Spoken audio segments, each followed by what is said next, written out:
Teteh abi mah teresep anu kulet teh, teresep anu amis-amisan, teresep anu di balado. Yap ka dieu ku teteh urang jieunkeun anu gurih anu berkuah sok da rupa-rupa kahayang anu meuli mah geuningannya besti. Tah ayeuna mah teteh sebelah kampung urang nyieun anu berkuahna cenah moal anu kulet wae. Kabeneran ieu nu meserna hayang tahu, mie, sareng makroni tambahan we siomay cenah besti.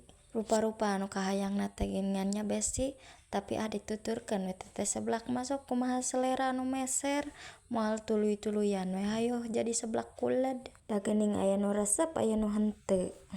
Tah kusabab ayeuna mah embung dikulet seblakna jadi we teu make keju, tapi ieu teh cenah hoyong disaladian teteh ngaraseungit, cabe we cing rada lada. Tong make cuka cenah da ieu mah da teresep cenah teresep cuka. Siap lah kumaha kahayang we ieu mah di kampung mah tuh. Tuh beres we kieu penampakanana, sudah di plating ya Chef Juna.